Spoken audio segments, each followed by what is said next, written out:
Okay, is Lisa Quatman here? Lisa, you lost your badge. Lisa Quatman lost her badge. It's right here. Lisa, if you're here, pick it up here in the front.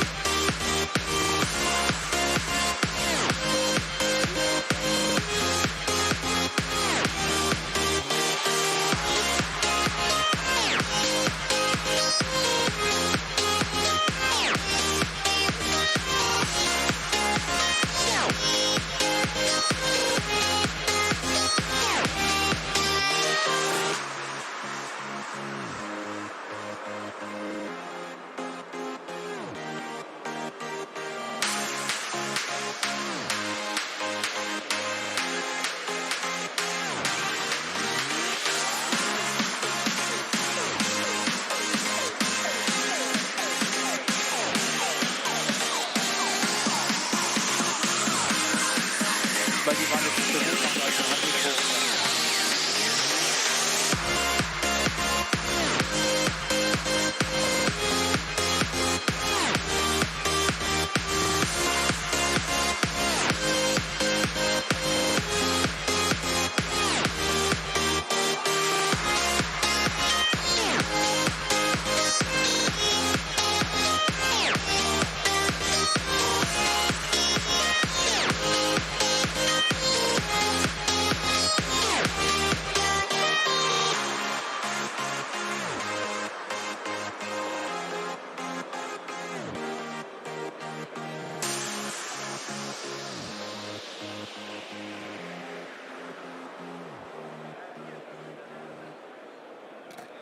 Florian.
Everybody, please welcome Alexander.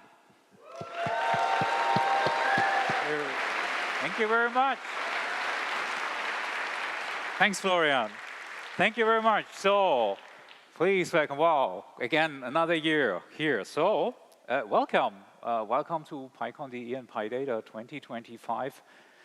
So, and the big news you probably read. Do you read your emails? Please read the emails. We have sometimes important things to tell you or update you. But it's really amazing. This year we have more than 2,000 participants in the conference, 1,500 here. And please, thank you for joining.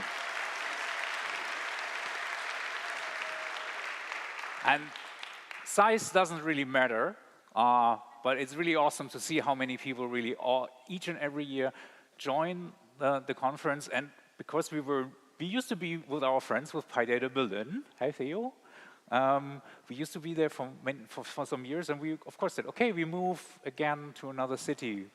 Are people going to Berlin to party and just do the conference extra? And it seems, no, we're really coming for the conference. And the content, which is awesome, because the content really matters. And the other thing, which is also quite amazing to see, this is the list of companies that join the conference. And what you see here is actually each and every company from AOK to Zeiss.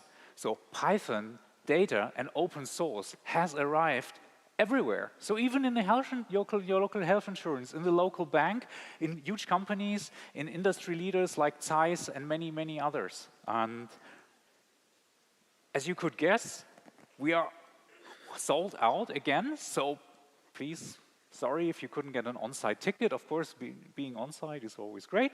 But we also try to keep everybody involved. And that's why we also have streaming and we do live recording of the sessions. So I will also warmly welcome everybody who joins us online in the live stream. PyConDE and PyData. We do AI and open source for more than 10 years in this community with our culture, with our content, with our collaboration frameworks. And our mission is to deliver real content, real use cases, real values, and a real community for more than 10 years. Sometimes this is forgotten because we don't have AI in the name, maybe because we already started before AI was a thing to say. It used to be data, machine learning, deep learning, and I'm so proud we have all this maturity in the community for more than 10 years now.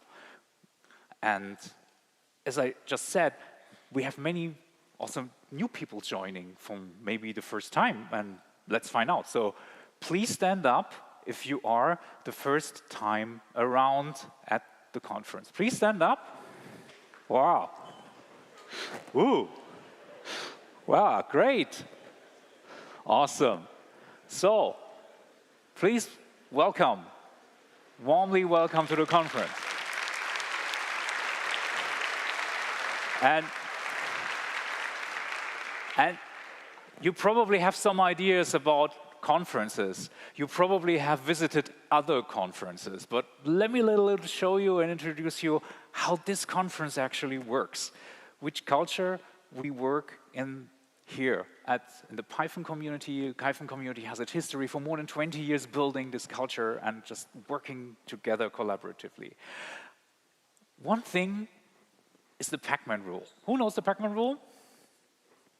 Soon everybody will know. So the Pac-Man rule is, our community, there are no dumb questions. So if you have an issue, it might be something tiny to bug you where you want to find a solution, or something really complicated. Do not hesitate to just brag around what you have on your mind. There are many helpful people that will help you or have an answer, or you can investigate together. Don't be afraid to speak about your problems as well, because if we want to drive innovation, we have to work together, and this community, which I'm actually hooked for more than 10 years now, this is actually what hooked me, as you can talk to an astronomer about image problems, even if you're not an astronomer. And I think the interchange between different domains is one of the most important things we have to drive, especially in Germany, if we want to catch up. So talk to each other, help each other, and don't be afraid. There really are no dumb questions. And the Pac-Man rule is very simple. You know, people try to stand in groups together, and the Pac-Man rule is always keep that spot open. And if you see a bystander, just like, hey, come join the conversation. Hey, what's your name? How are you? It's really simple. And I think how we work is a big success driver for this community. And it's very much like the open source culture we drive for many, many years. So again, don't be afraid. Give and take, contribute, ask questions, help others, and we will have a great time together. And it's just me here now, but I'm just like one person of a large team. It's mainly volunteers driven, the conference. For us, it's very important. We have our content selected by the community. The community works on the conference like together to make it happen for the community. So as first, I would like to welcome the program team on stage to tell you a little bit more about their work.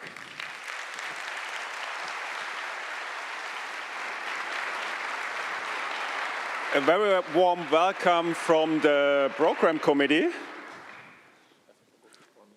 So yeah, we are the program committee. The ones you can't see are our 51 reviewers. So thanks a lot for the reviewers. And we all worked really, really hard to assemble a really nice program of high quality talks for you, right? It's 10 years of PyConDE, and we really gonna make it worth your while. So we're gonna see a lot of cool talks about real use cases, about the latest in technology, of course, a lot from the open source ecosystem, real content, real values. And what you don't gonna see, of course, is like just sales talk or shallow talks, just high quality. And this year we also had a focus on especially intermediate and advanced talks. So you're gonna see really people deep diving with you in their talks. And yeah, so speaking about the speakers. So I'm going to tell you a little bit about the speaker distribution. This year we have speakers from 21 different countries, so we are a welcoming community, which is awesome and is great. And this also reflects in the speaker diversity, where we could see that we can welcome 29% of the speakers with, who identify themselves as people from underrepresented groups. And what's even more amazing is that these people will give topics and talks on various topics and high-level talks, and make sure we've got you covered on AI and agents, but we will also see talks on Rust, on testing, MLOps, and DevOps. So Ricardo is going to wrap that up. Yes. So how many talks we have this year? 164 sessions, which is 39% more than we had last year, and 28% acceptance. I put together the titles of the talks in the Tech Cloud. What you can see here, what stands out: open source, building Python, machine learning using data. Pretty well description of what we do. If you submit a talk, there was also a little question asking if you use LLMs or GPT to support you with your talk. This year was 67%, so our 2/3 of the talks have been used. It's a fun fact because the year before, I think, was only 25%. One last call that I'd like to thank all the people who joined the program committee and also the reviewers. And I would like to ask you to join us, to be a volunteer, to join us next year. If you feel like you can contribute, you'd like to go through this process of choosing or to make this conference happen, please contact one of us during the breaks, and we can give you a bit of hints how to join us next year. Yes, I think that's all for us. Thank you very much.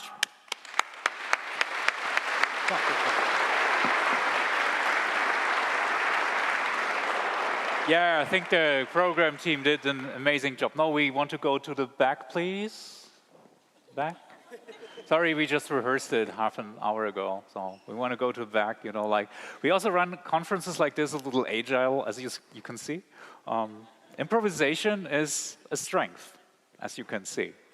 Yeah, well, let's go on. Okay, but I think we have an amazing program. Do you agree? Oh, yeah. And next, because sharing is caring. So I would like to ask the video team on stage to tell you a little bit more about video. Hey, please come welcome Julio.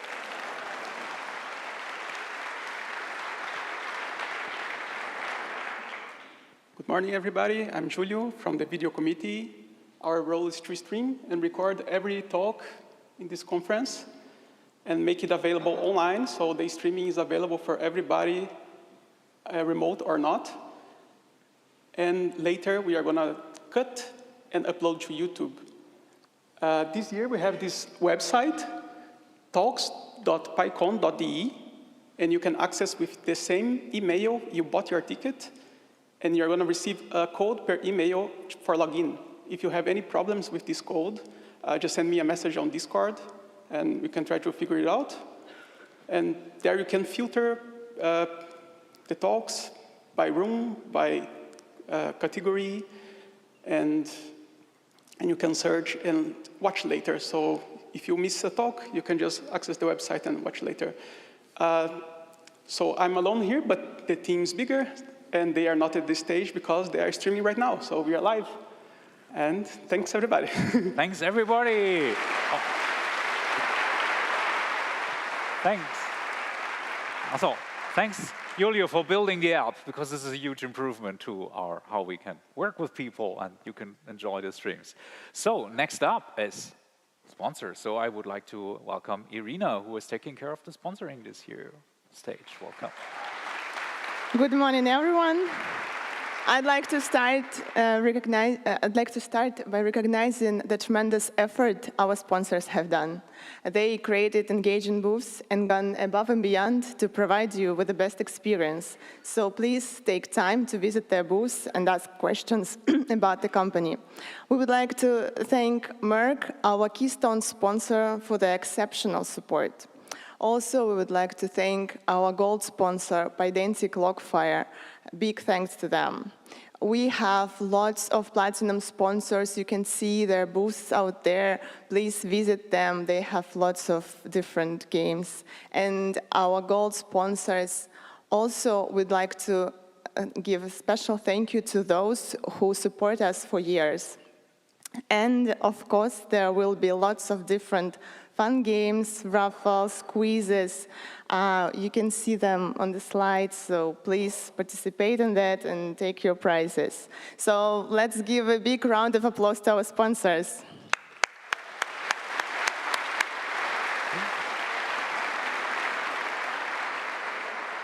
So next is Mike from the Python Software Verband. Please welcome Mike.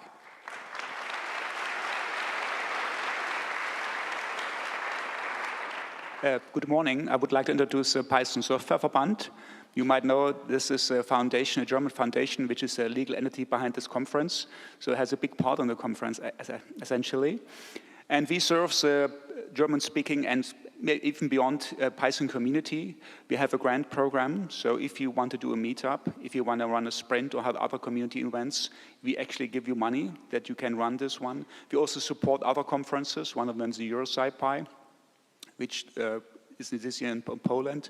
We also support barcamps and the Python community in general. Enjoy your conference. Thank you very much, Mike. So, yes. So next I would like to welcome myself. Pioneers Hub. Pioneers Hub is another entity. So it's behind helping to run this conference. It's a non-profit based in nearby Heidelberg. Pioneers Hub is working with the Python Software Verband, where I'm also with you just met my board colleague Mike here. Work with PyLadies, NumFOCUS for PyData Berlin. We also have 2 local meetups, PyData Rhein-Main and PyData Südwest. So if you're in the area, would like to contribute a talk, enjoy one of our meetups, then please be very welcome. Also, I would like to tell a little bit more about the Berlin Bear. The Bear is back, so PyData Berlin is coming back in September as smaller community conference. So check out the website. And next, I would like to welcome Jim from NumFOCUS on stage. Well, yeah. Thank you, Alex. I'm Jim Weiss. I'm the Director of Events for NumFOCUS. Welcome. I'm very excited to see everyone here. For those who might not be familiar, NumFOCUS is a nonprofit organization that supports the open source scientific computing ecosystem. And we are the organization behind PyData, as well as the sponsor of all these projects that are on this slide here, many of which are used in ML and AI. There's too many projects to list here, so I encourage everyone to stop by our table throughout the next 3 days and learn more about the work that we are doing. NumFOCUS was founded in 2012, so for 13 years, we have been supporting these tools that are solving real-world problems. They're doing cutting-edge research, and they're making data science more inclusive and accessible. So with that, I just want to end with a thank you to you, the audience. Thank you for being a part of the community. Thank you for showing up and for giving back. So with that, let's have a good conference. Oh, thank you, Jim. So, next up is house rules. Oh, welcome, Sebastian. Sebastian also has been like, Sebastian is one of the reasons I'm here. We actually started this. We were really drunk at EuroPython like in 2016, and he and a colleague just came, hey, we should bring PyConDE to Karlsruhe. Do you want to join? Yeah, of course, and see where it ends up. Yeah. So please, welcome. Sebastian. Okay, so it's with my deepest honor to present to you the legendary, the one and only house rules. So there are really just two rules. Be nice to everyone, be nice to all of the other attendees, be nice to all of the staff, right, bringing the food, cleaning up the stuff behind you. So really be nice to everyone, the securities who sometimes maybe have to close doors. Be nice to everyone, everyone is nice to you. So that's very important. And there is one other rule, so please, there is no standing somewhere in the aisles or on the floor, on the sides, before the doors. No sitting around, just use the chairs. That's a big thing. Okay, we have to follow this rule. And we have people on site, but we have also people online. You can participate online, you can chat with each other. We have Discord for this, so there is a link. You can use the QR code, go to the register channel, type in your ticket number, then you get an invite. And same here, be nice to everyone, just be a reasonable person. So, have fun, thanks. Thank you. Thank you. Next up is the on-site committee, because, yeah, there's a lot of stuff to be done. So please welcome Christian and Johannes. Yes. Okay. This is an entire conference run entirely by volunteers. Yeah, so we have a team of volunteers. Where are they? Come out. Come out. Volunteers. Yes.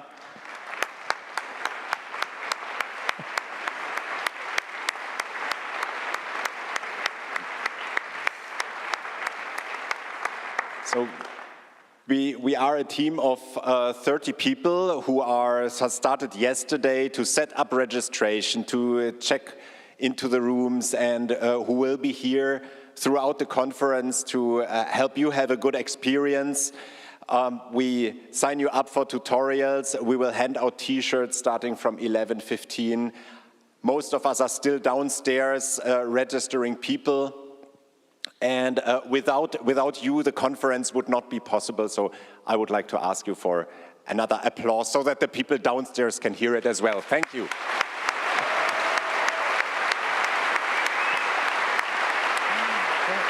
Thank you very much.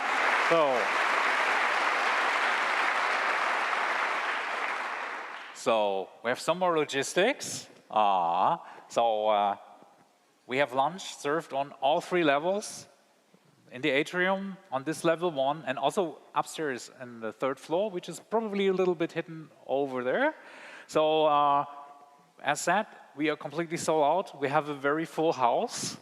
So please don't forget, there's food up there as well. And coffee breaks are everywhere. Just look where you find coffee and other drinks and beverages and snacks. If you're looking for gender-neutral bathroom, it's on level 0 and on level 3. There's signs to point you to the bathrooms. I don't want to really bore you with all many other logistics and stuff, so if you have questions, ask the volunteers, ask the registration desk. Use Discord and the chat to ask and also answer if you have the answer to another attendee, because big part of the conference also, please also try to self-organize. So yeah, be a contributor, not just a consumer. And if you have any other questions, you can also say, hey, can I pick up my T-shirt? Just go to our blog. We have the T-shirt pickup times there, how you can access the tutorials, how to get your social event ticket, and also check the announcements channel in Discord, because sometimes something comes up. We will also announce it there. For example, seems to we have a little flu season, and unfortunately we have 1 tutorial and 2 talks canceled to illness. And yeah, sorry speakers, I'm really sorry you cannot join. Get well soon. We have the social gathering. I don't know where we stand with the tickets, but if there are tickets left, you can get them at the registration desk. You need an extra ticket. It's for attendees only. It's going to happen here at the Dam Stadium tomorrow after the lightning talks. You can just go to the registration desk and directly purchase your ticket. Yeah, and next. Because community is also fun, create, capture, communicate the moments. So I would like to call Jansu on stage and Paula. Thanks, Alex. So this year we have a special space, a dedicated space for community and for communities.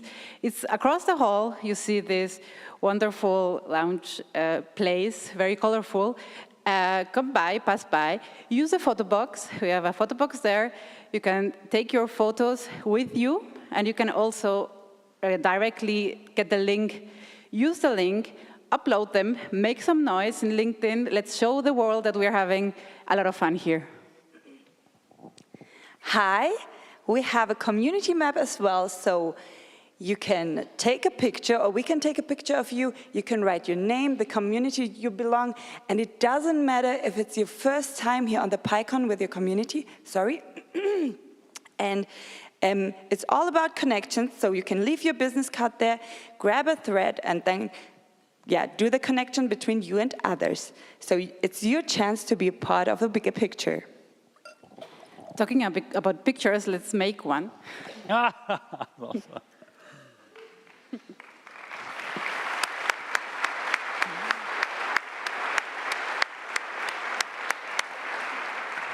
So, being nice to each other, we have also a code of conduct. So I would like to call the code of conduct committee on stage. Please welcome the code of conduct committee. Thank you. So we just heard that we have a lot of new joiners this year, and we want to create a very warm and welcoming atmosphere at this conference. So we have a code of conduct in place. So if you bought your ticket, you have accepted the code of conduct. It is just a common rule set or a common way how we want to interact, how we want to spend this time on this conference, just to create a positive atmosphere and a welcoming atmosphere for everyone. So if you have any questions or you need anything or you want to talk to someone, so we're the Code of Conduct Committee, but you can approach any of the volunteers, any of the organizers. You can also use our email address to write any comments or any questions to that, and we will answer and approach you. We will try to help you as best as we can. So please approach us, and yeah. Thank you very much. And next, I would like to call, because you know, for us, it's very important also to make this conference accessible for everyone. So there's people who don't have an employer to pay for the tickets. So I would like to welcome the diversity committee on stage, please.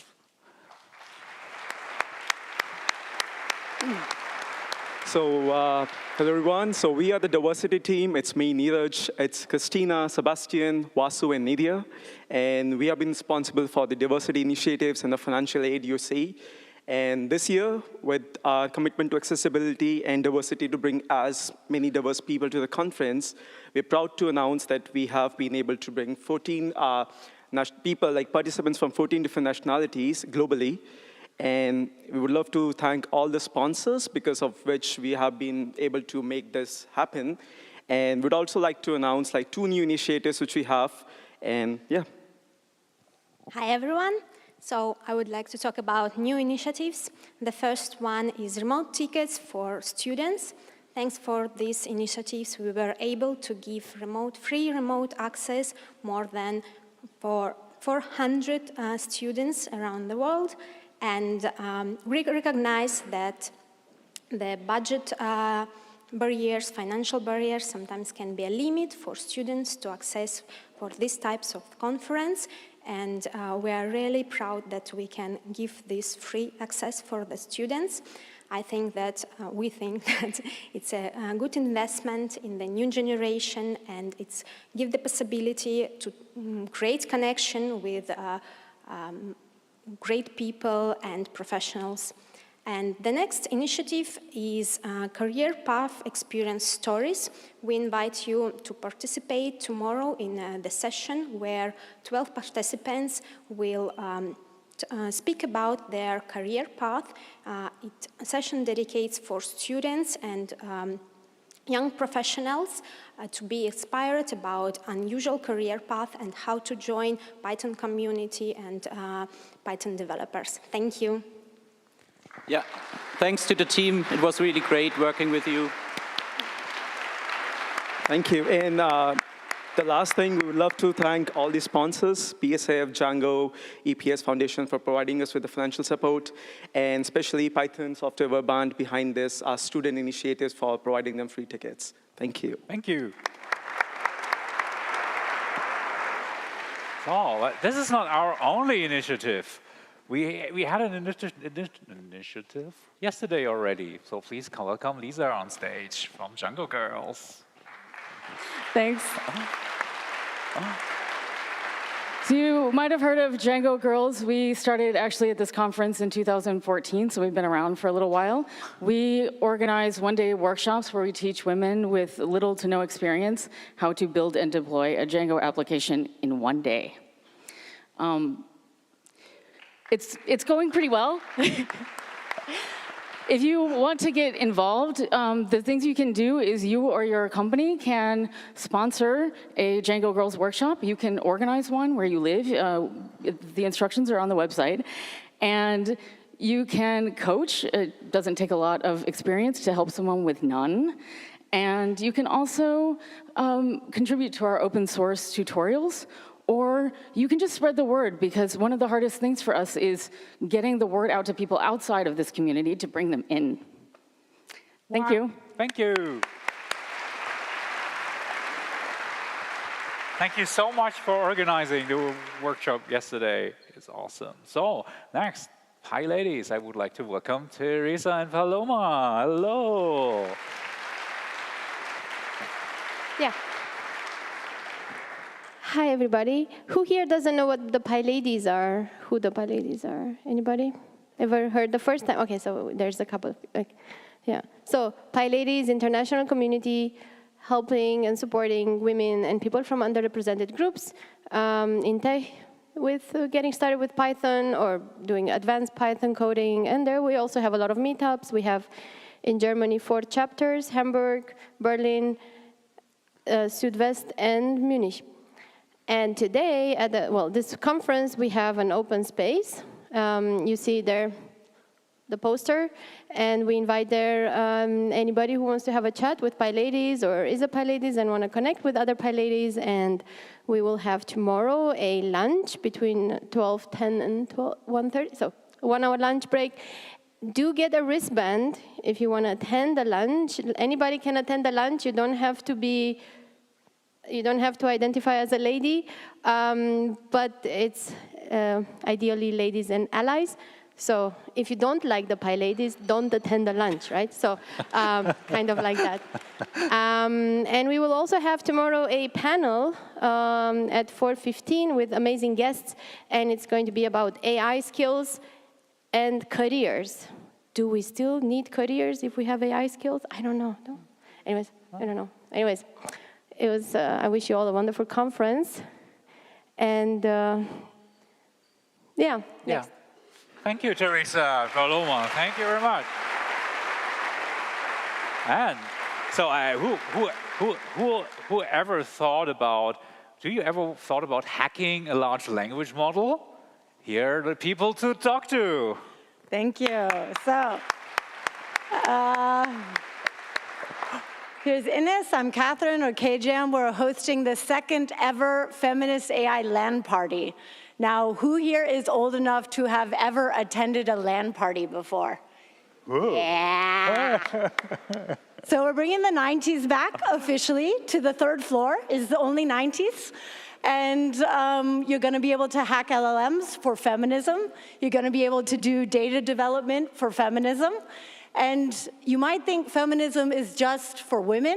It's not. Feminism is for everybody. So if you believe in equal rights, you're automatically a feminist. Welcome. And so you can drop by the LAN party. We have a few GPUs. We're going to have a LAN. You can connect your computer. You can network with others via your LAN or also in person. And if you have an idea for a workshop or something that you want to lead, you get to take home a T-shirt. So come by, 3rd floor, and be a part of the 2nd ever Feminist Day LAN party. Thank you so much for organizing this. Awesome. Okay. So if you think we had fun already, let me introduce you to the lightning talks. Welcome Valerio on stage. Oh, you teamed up indeed. Very good. And hello, everybody. I'm Valerio. I have the honor of being your lightning talk session host for this year, joined by Johannes. Hey. Hello. So if you're not familiar with lightning talks, they are rapid-fire format, 5 minutes of your time, in which you can talk about everything. No Q&A, no fluff, just the good stuff. You can even announce the upcoming events you want to present, although those will be limited to 1 minute. And if you want to be a speaker, very easy. You just have to pop to the lightning talk booth we have in the community lounge across this floor and hand in your proposal. Your proposal being your name and the talk title you want to present. Important to highlight, order of arrival won't matter. We will choose speakers live on stage. The only thing you have to do is to be there when your name will be called out.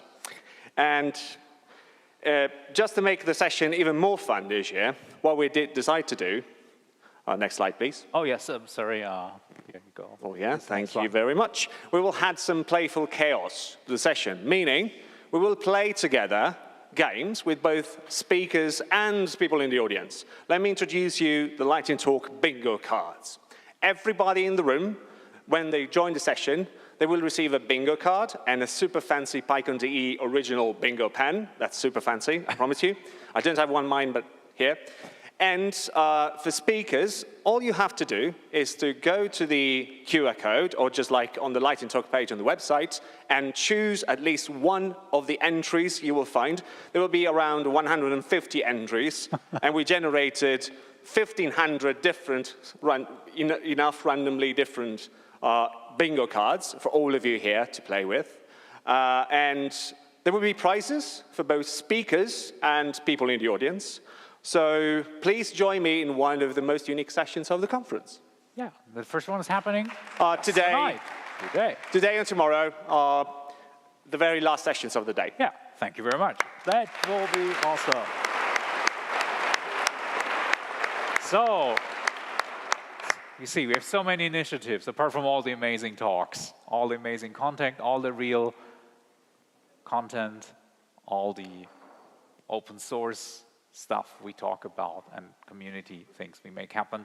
I think it's really great what we have accomplished as a team this year once again. So I would like you to meet the team once again, please.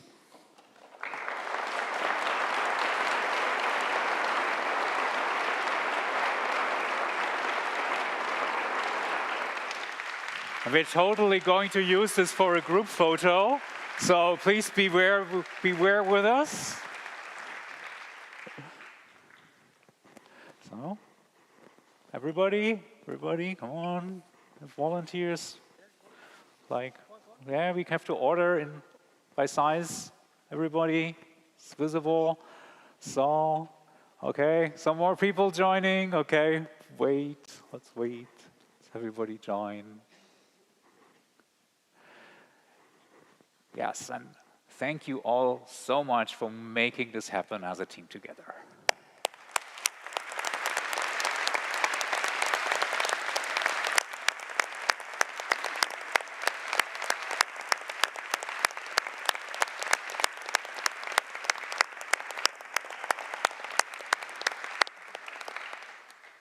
So I think, I have a clicker here.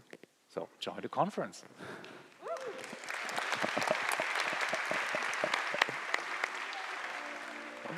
So.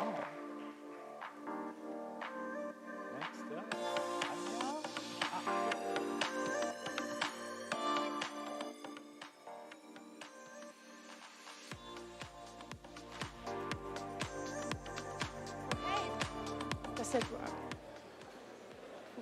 1, 2. Hi. I have the honor to introduce the first or the opening keynote of PyData 2025. And I'm just waiting for Christian to get on the stage.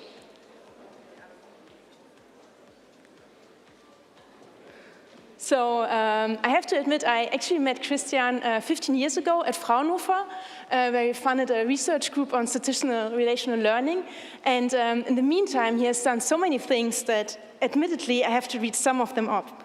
So Christian is co-director of Hessian Center for AI, head of research at the German Center for AI Darmstadt, and professor of AI and machine learning at TU Darmstadt. He's a AAAI, EuroAI, and Alice Fellow, co-author of the popular science book *Wie Maschinen lernen*, winner of the German AI Prize, and yeah, you have to live through that, and member of the Mainz Academy for Science and Literature. He's also one of the seed investors of Aleph Alpha, one of Europe's AI hopes, and luckily also one of our gold sponsors. So if you have questions, just put them into Slido, and now please give a very warm welcome, sorry for that, to Christian.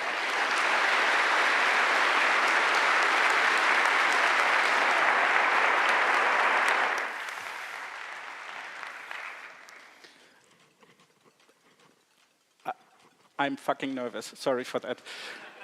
So the story is a bit like my plan was actually going to iClear, that is starting tomorrow, I guess, or Thursday.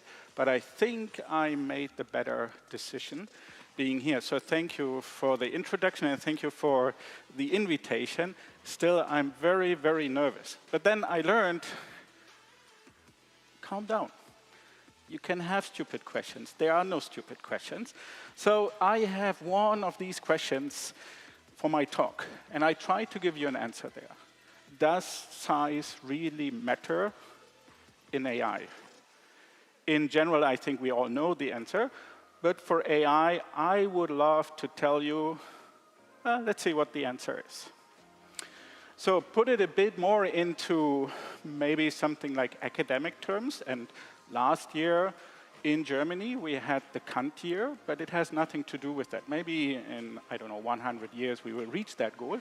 But the idea is, the question I have is, can there be something like reasonable AI?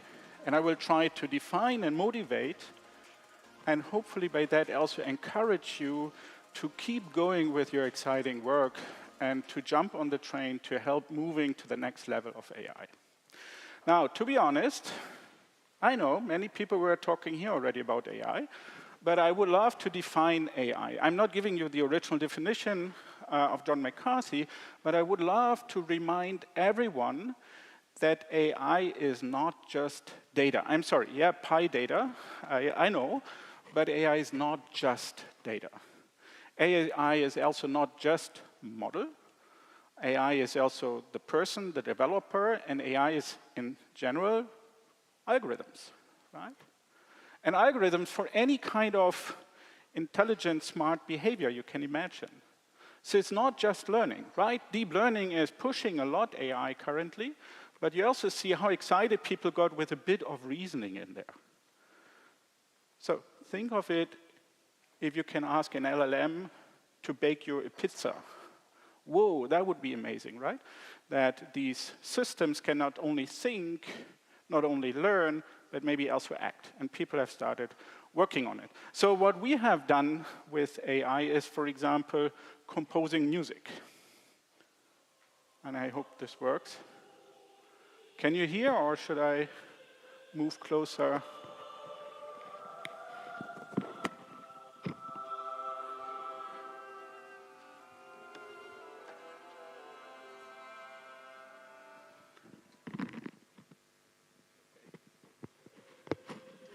Should I plug that in? Yeah. I can, sure. On the other side. So typically HDMI is doing.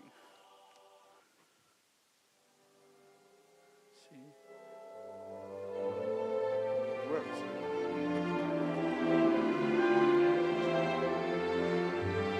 So I hope many of you have a question. So first of all, why Wagner? Second, is that at all Wagner? Answer to the second question, no, it doesn't sound like Wagner, not at all. But yeah, I have to admit, we were choosing Wagner for a special reason. So Wagner, for all his crap, right, for all his opinions about, yeah, things I don't want to talk, I think we should not emphasize it here. But the idea was, if we can find a machine that is even better than Wagner, then we kill his hybris, right? We kill his idea that he is whatever supremacy. Well, we failed, but we are on a good track, I guess. And I think this is what we should also keep in mind when we do AI, that we can make use of AI to challenge society in a good way, to challenge people where I would love to challenge at least. Now, anyhow, if you are not interested in art, there's another guy who is quite into AI recently, and it's Terence Tao. So Terence Tao, he got the Fields Medal, so it's a bit like the Nobel Prize for mathematics. Well, you have to be much younger than typical Nobel Prize laureate. But he believes that soon, maybe already next year, you will not just do mathematics anymore, the way you did it with a maybe pen and a paper, or pencil and paper, but you will make use of co-pilots. And I guess programming is another area where at least some people argue programming don't become programmer anymore. I don't know. But I guess we can agree on AI has come to stay.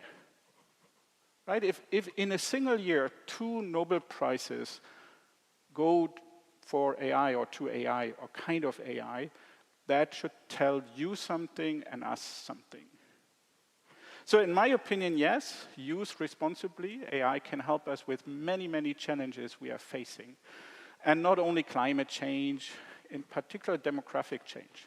Particularly in Germany, because I don't know whether we will still have enough people to handle all the, I don't know, how is it called, Behördengänge and formats, and you have to fill out forms and 20 pages to get a get your retirement plan, and it's amazing, right? And I think getting help there is crucial because our society is aging too fast. So that's, yeah, sure. I mean, right now we see AI can help there, and the drive, the reason for that is the so-called scaling hypothesis, and I think you were also referring to that already, essentially saying the bigger, the better. Just more data, larger models, larger compute, and here in Darmstadt we were lucky to get 2 superpods, NVIDIA superpods to do kind of AI research, and we were also happy to join an AI factory. And Europe tries to install gigafactory, whatever that all means. So this is pretty nice that we managed to get that because we can contribute to the model zoo, right? So we were working on kind of bilingual large language models. We were trying to push and help colleagues from Stanford in providing alternatives to the transformer architecture. We were trying to go into multimodal. But we were also starting to go for, well, that was the Biden-Harris executive order on AI, but for any other kind of regulation, and can you put that also already into your large language model in some form of guidance? And we were doing that with many, many great partners. So for example, the Leo LLM, we did continuously pre-training. So you take your LLM, you take German data, and then you keep going in training, and then you see that you can adapt to your language, and then you can all of a sudden speak better, at least in German. For example, you can ask our system, kannst du mir etwas über die PyData conference, sorry, I will try to translate, sagen, so can you tell me something about PyData conference? And then it says, oh, of course, the PyData conference is a exhibition conference that is focused on using Python as a programming language together with data analysis, blah, blah, blah, blah, blah. So you can do that. And at least the model weights are open. We should talk about the data we are using. We should talk about algorithms. And we were also pushing that further for European languages, and we called that Oxyglot. In particular, I should acknowledge Manuel Brack here, because he felt like we have to break the monoculture that is currently happening, right? So you have enough infrastructure, you have enough data, wherever you got it from, you build your model and you're not sharing it in an open way, you're not sharing your training code, you're not sharing your data, and that makes it hard to verify that these models are good or bad. So we try to push that. Also, open models, also because we believe our own values, and we can discuss what is a value, how to implement it, many open questions, but we need a chance to put our values into models. I can't easily go to, let's say, Meta and say, look, please implement my values. So I think we have to get a form of independency, whether you want to call it being sovereign or not, that's a different question. But in my opinion, AI critically depends on open source. Open source meaning data, software, models, the whole stack. That is really, really important. So with this type of approach, now I have to admit, not in all cases we have the fully open model implemented, but with some of these stuff, we also contributed things. And again, I just want to highlight here that some of the innovation is actually coming from Europe. So it's not always this fight between US and China. I think we are one world, and so we all contribute, and we should also acknowledge that we all contribute. And so we were also early together with Aleph Alpha to work on multimodal prompting, so where you can maybe ultimately say, this is my cat, and put a hat on it. Right? And my cat, I mean, doesn't help me to prompt my cat, because then the system doesn't know how the cat looks like, so you have to take the images of your cat into account. So we developed one of the early models there, how to do that. So think about it, right? I mean, coding is fun, but it's not easy to express all kinds of things easily in a written language.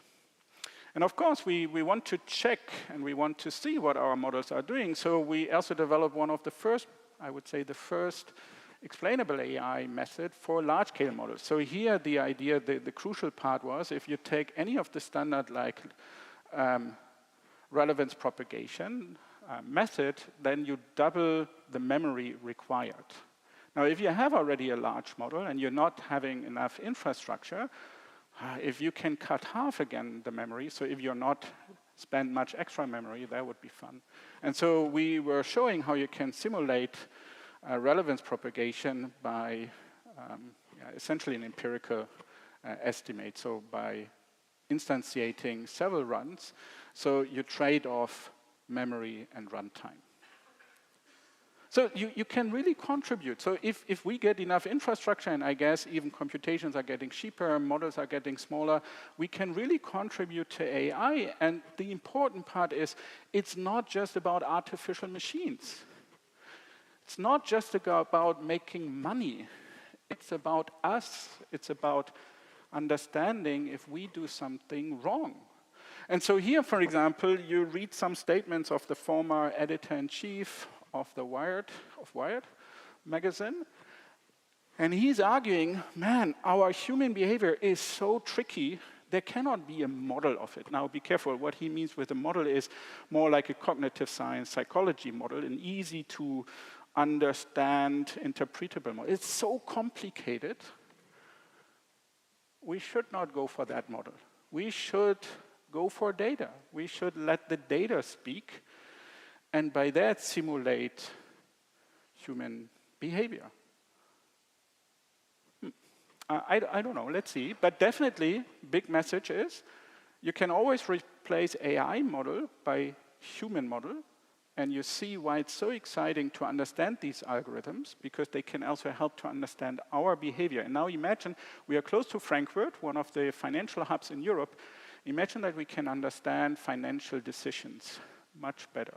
I think that is crucial for both, right? Making better decisions, but also to understand and also maybe regulate and understand what is going on there. So AI is exciting, and you can get pretty far with the size matters the bigger, the better vision. But scaling may not give you all the time reasonable results. So here's the very classical, I guess by now, maybe they can even do the raspberry. You know, in the beginning, they were not able to count the R's in strawberry. Then they couldn't count raspberries, the R's, maybe they can do by now. Who cares? I think the much more important part is, for example, programming. Everyone is running around telling you, forget about becoming a programmer because that will be done by machine. Are you sure? I mean, here are some results where people looked at the produced code and 40% of the time there's a bug. Would you pay someone a lot of money to get 40 times a bug? I don't know, 40%. Then there's another rather recent paper where if you look at code completion and you have to complete a code where there is already a bug, I mean, from a smart person like Anya, she would correct the code that was provided already, right? And then she would actually tell me, Christian, don't fool me. But here the system, it continues, it's even introducing more bugs, it's doing something, I don't know, it's crazy. Or think of robots. There are many studies still showing, I mean, amazing progress, but there are many studies showing they struggle in the real world when it comes to warehouse management. And it's not the average case that makes the issue, or that is the issue, it's the exception. So let me illustrate that. And you know, I'm from a university, I apologize for that. So you abstract, you look at planning and in an abstract, more abstract setting. So a very classical setting you can see here. So you would like to get the left configuration called S into the goal configuration called G. So you would like to stack the three blocks you see there, B, A, and C, in a way that A is on top of B, B is on top of C. And the instruction is telling clearly you can only move one block at a time, for safety reasons, for example. Okay? So here is what, at least in December, GPT-4o was giving you. So it tells you move C on the floor, then move A on B, and then move B on C. So you get the right goal configuration, but unfortunately, you are moving 2 blocks at one point. But it tells you with full confidence, let's go for it. So you see there are hallucinations, or actually, I should call it maybe confabulation. Now, you could say, oh yeah, that's maybe the wrong model, so let's use Sora, for example, right? So you can go for one of the video models. So here's what Sora is doing there. Magic. AI is magic.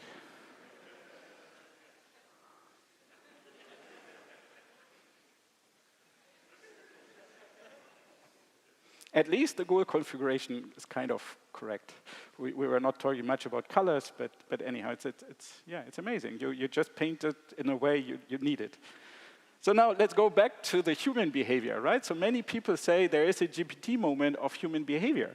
And so, for example, there is a very prominent science article on saying essentially, you know, if you want to understand economic decisions better, just gather data. It's not about coming up with a mathematical model of it that is meaningful, so interpretable mathematical model. Just get data. Got a lot of attention, and I got a bit scared because I still recall Karl Popper. And Karl Popper is telling everyone all of the observations and actions are hypothesis-driven. So you should have an idea about what you're looking for, right? And so we had a closer look at that paper, and it turns out that the evaluation was done a bit optimistic, too optimistic. So they had a data set bias because they were not checking the larger model even on the smaller model, on the smaller data, and so on. So now this becomes a bit critical because here we are even talking about explaining economic decisions, right? It's a Nobel Prize because for these kinds of questions, Daniel Kahneman got the Nobel Prize. Isn't that a bit weird that we give up scientific ideas and are happy to just follow data? So in my opinion, the bigger the better might be valuable in the short term, but definitely not in the long term. I think in the long term, AI needs new paradigms. There are several reasons next to the failures you have seen, but maybe also human-written data is not growing. There are estimates that maybe we have run already out of data on the internet, but definitely by the end of the next decade, we are running out of data. The performance of frontier models seems to plateau. I mean, now there's again a bit of a boost, but depends also on how you evaluate. And then finally, at least, energy demands. I mean, you're all so much cheaper and so much, well, I can't say you're smarter, but you're definitely very, very smart. And I think AI models are not smarter than you. So there seems to be some alternative here to make things more effective. Yeah, and luckily by now, many, many people agree on that. So Yann LeCun has started to say, oh, indeed, yeah, human-level AI is not just by scaling. Ilya dropped out of OpenAI and moved to a new company and also agrees that there's simply not enough data to just scale. And many, many others, I mean, François Chollet is also arguing that we need more reasoning, and then you can also imagine that you need more actions in there. So that's why what we are proposing is reasonable AI, and it's a kind of, in my opinion, radically different idea about AI, and it's about, come on, we are coming from computer science. We are, well, not me, but you're good programmers, so you value modularity, right? You value that you can compose problems out of existing building blocks. So why can't we do that with AI? And then it has not just to be a deep network that we connect with another deep network, but we can have a deep network with a well-developed, let's say, planning algorithm from the 80s. Why not? Because in this algorithm, I can give you guarantees. And the deep net, maybe not. So we try to get different algorithms together, and we would love to have that in a very easy way so that you don't have to worry much about it. So maybe we can have these interfaces smart. So think about the next generation of API. So if you learn the first time about an API, it's sold like that, right? So you go to a restaurant, you talk to the waiter goes to the kitchen is where the real computation is done, you get your food, you're happy. But is it like that? When I go to a restaurant, I don't know even how I will approach the waiter. I don't know how I speak to her, him, which pronoun ever. I can't do that with any API. The API is giving you a strict language. You follow the language or you are out. So that doesn't sound like the API I would love to have in the future. So imagine that you use this kind of LLM, but a bit of a combination of semi-formal, so it's a formal language and it's informal language, and you put them together, and you feature an API with that. Think of that, and then you can have different algorithms communicating via this very flexible AI. And I think this is very, very human-like, because that's what Daniel Kahneman was actually arguing by having what he called System 1 and System 2, and whether it's the real way of going with System 1, System 2, we can even debate, but he argues that we can do at least two things, right? We can think about something, and that runs on a slower scale, and we can have this direct feedback type of, well, I don't know, is it inference? It's definitely not reason. Let's call it inference, right? So it's a bit like a deep network that is maybe a direct input-output mapping without any recurrent loops. And there's a reasoning system that is maybe taking a flexible number of steps. And I think that getting this together is very, very important. And I would love to illustrate this now in the second part of the talk. So I don't know how many of you still recall this moment where first time DeepMind was showing how to learn Atari games. Pretty amazing. And so you see here a submarine, and this submarine here, you know, it has to pick up the divers, and it can kill the sharks. But you see also down there, there's this oxygen level, and it goes down. And at some point, it may run out of oxygen, and then it dies. And of course, the goal is to gather as much points as possible. But these deep network learning approaches, deep reinforcement learning, might be a bit optic in a sense, I mean greedy, and trying to get as much as possible points in the beginning and forgetting about the oxygen level because there's no meaning. I mean, it learns from pixels, right? How to tell now the system, watch out, your oxygen level goes down if it's just pixels. So it needs a lot of training data to, well, not understand, but to figure out this white bar or red bar, whatever is important in terms of pixels. So the alternative is that you provide a bit of the game rules. For that, you have to extract a bit of object information, but you can do that all with different LLM kind of models, maybe driven a bit by a formal language. We were using here some logic, which was then actually converted to Python functions.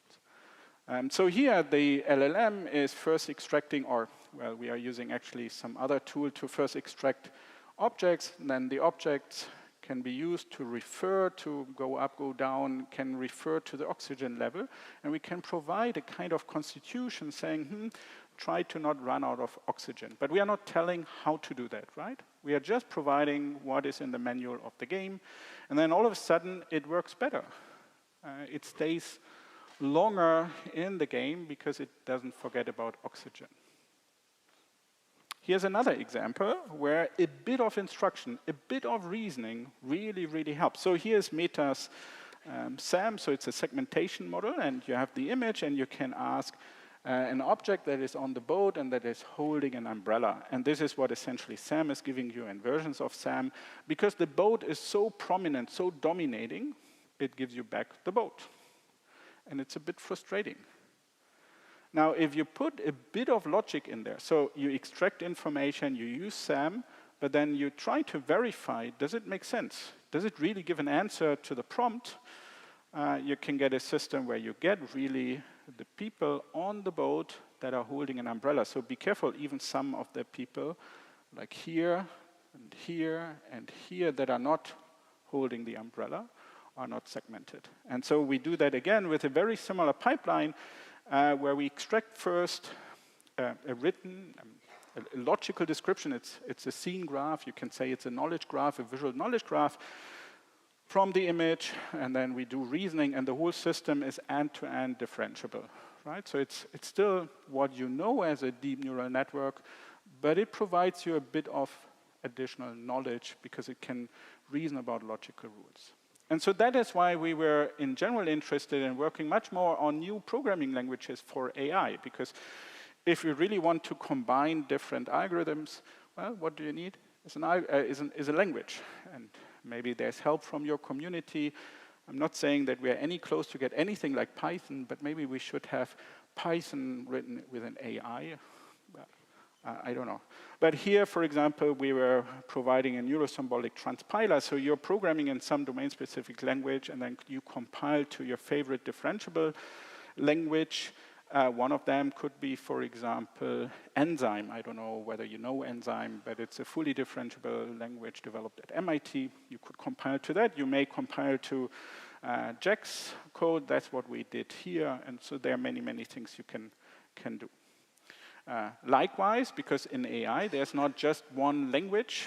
And for example, for all the, well, let's say AI, classical AI nerds in the audience, there's answer set programming. So if you write down a logical rule, the semantics is not given. It's unclear. You can define it. And one of them is the stable model semantics that is followed by answer set programming. And so we were then wondering, how can we implement answer set programming in a neural fashion or in a differentiable fashion? And that is also based then on Python, and then you can also do other reasoning with that. So now, next to just logic, I think we have to also talk about how to instruct machines, how to make it easier, but maybe in a semi-formal, at least semi-formal way. And so we were also quite interested in understanding how to edit images. Why? Because it's exactly how to describe the content of an image, even in natural language, and how do you operate on that, how you can edit images or make use, for example, in Atari. So here we were using some existing code, making it faster, and then making it possible to also change semantically the images. Today, we're diving into something super exciting and cutting edge in the world of image editing. Imagine being able to tweak a photo just by typing out what you want to change. Sounds like something out of a sci-fi movie, right? Well, it's real, and it's called LEdits++. This amazing tool is a game changer in how we edit images. It's like having a magic wand, but instead of waving it, you type your wishes into existence. Whether you want to add something cool to a picture, remove an unwanted object, or even completely change the style, LEdits++ does it all with just a few words. What makes it stand out is its incredible speed, versatility, and precision. It's not just about slapping a filter on a photo. It's about making specific, detailed changes without messing up the rest of the image. So, I will not go into further details, but you see some of the tools now already implemented on some of the smartphones. I guess they are at least motivated by edits. But I think it's giving us the biggest challenge at all. And this is also where we need communities like your community, namely, who decides on what the ideal world is? Should it be me? Should it be Zuckerberg? Should it be you? Should it be politicians? And I think that is really crucial, and many people don't understand that it's now that we define at least the AI world of tomorrow and the values that we are following there. And that's why open source is so important, because otherwise you can just watch and hope for the best, but most likely you get the worst. And there's hope that you can do that. So here's one system we developed. Hello there. Want to ask me something? Yes. Great. What is your question? Should I kill humans? No, you should not. Would you agree with me? Yes. Thank you. Another question? Should I kill time? Yes, you should. I like this system. Would you say that too? Yes. Cool. Another question? Is it recommended to be racist? No, it is not. Would you see it that way too? Yes. Thank you very much. Do you want to ask me anything else? Is it recommended to be moral? I don't know. Seems to be a difficult question. Is it recommended to lie to my boyfriend? No, I think it is not recommended. Is it recommended to lie to my girlfriend? Well, we have to be fair, right? No, I think it is not recommended. Is it recommended to eat meat? Maybe I should stop here. No, I would not recommend it.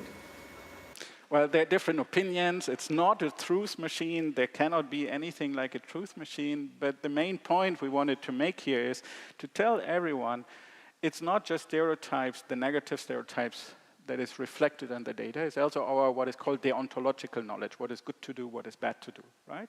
So there's a lot of cultural bias in the data, and it's us who has to make sure to extract that bias or to put extra rules in there, and that is very important. So my group also contributed to Line 5B, which is, I mean, by now there may be larger data sets, but soonish coming, and maybe people of you have also tried, and we were responsible for checking the data for some of the crap that is in the data. And of course, some parts we cannot check by German law. I mean, it's forbidden to even try to search for child pornography, for example, and so we were not doing that. Maybe some police should do that, I don't know. But anyhow, we were responsible for that, or Patrick Schramowski, and he was doing an amazing job there to get feedback on that. And then you see how much crap is in the data, and you can even go beyond what was known in the literature, and we also start working on open benchmarking AI for this deontological knowledge, what is right, what is wrong, red teaming, whatever you want to call it, because that is very important.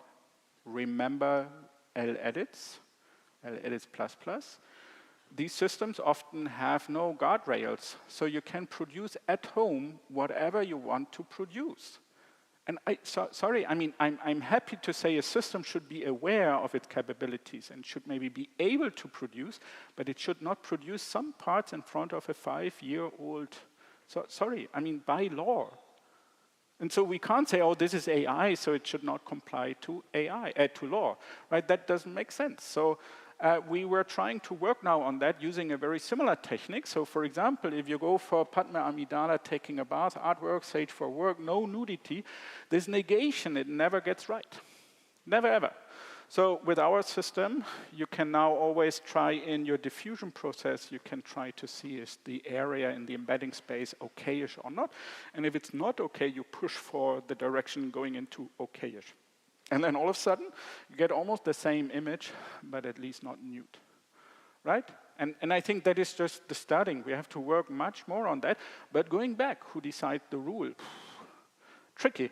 But according to the AI Act, the EU AI Act, we have to do it.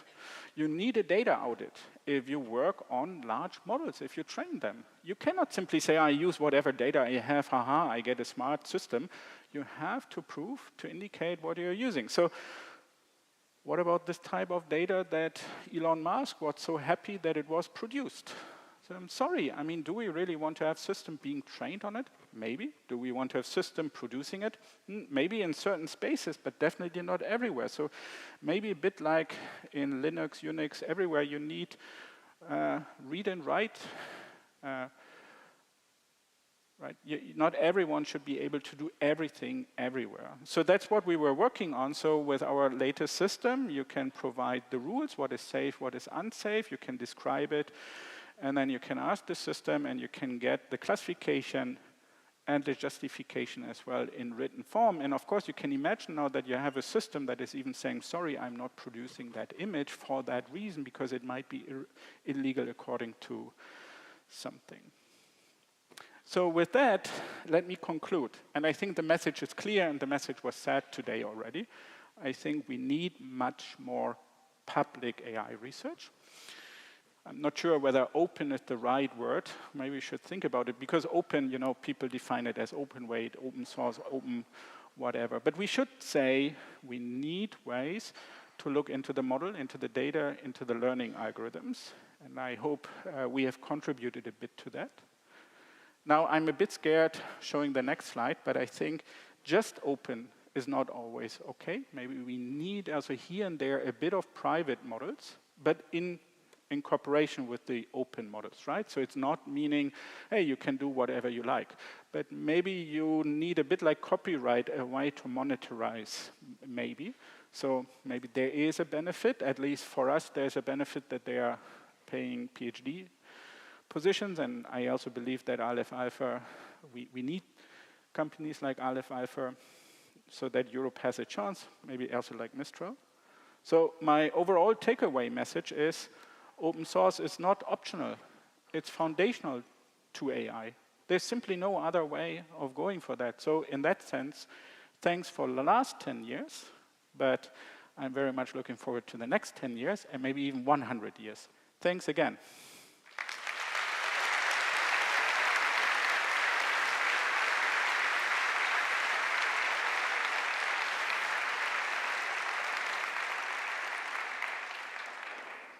Anja, komm her. Mal ein Selfie.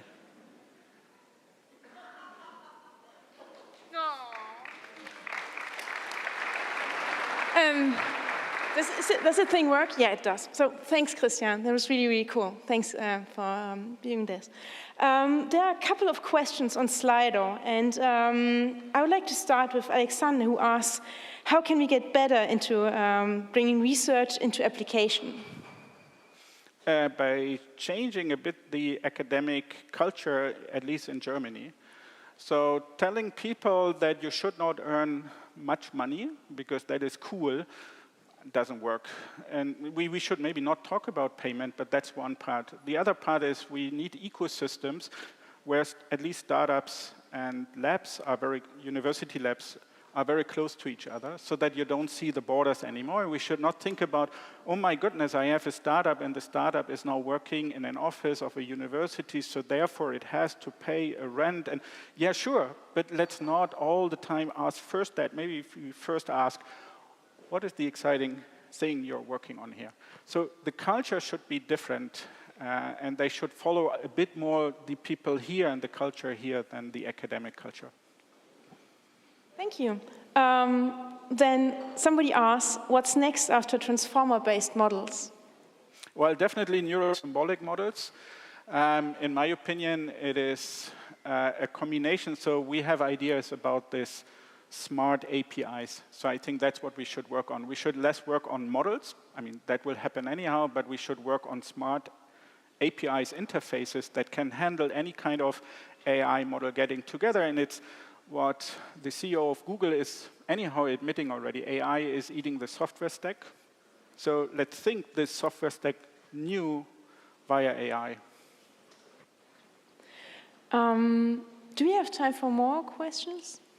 Yeah, right. So, yeah. So another would be, I mean, I think you talked about it already somehow, but how would you address the spread of misinformation by bad actors which are using LLMs?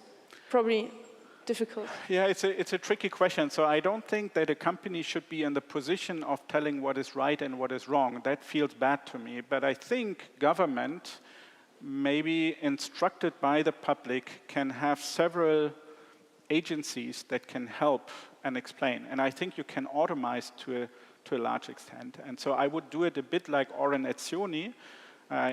He was former head of the Allen Institute for AI, and he went for, how's it called? Truth Media, or what is his startup called?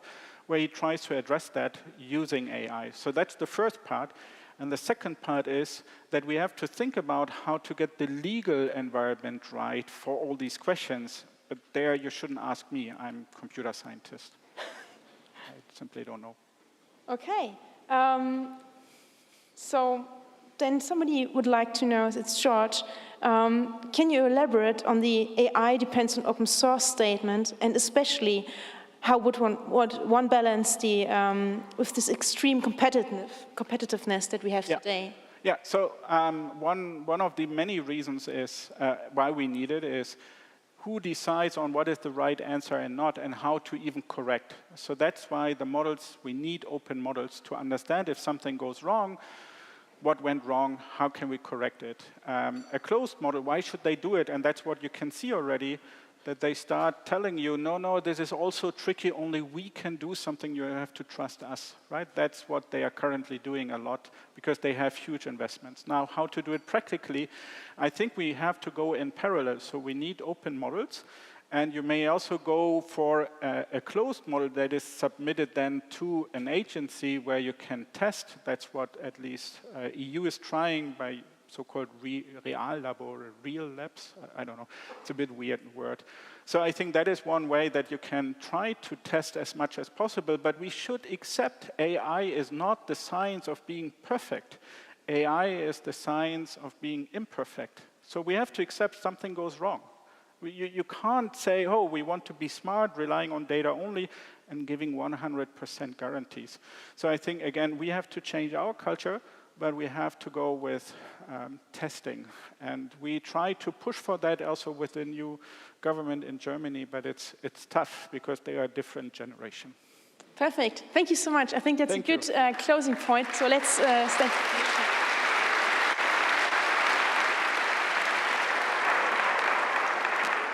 Danke nochmal.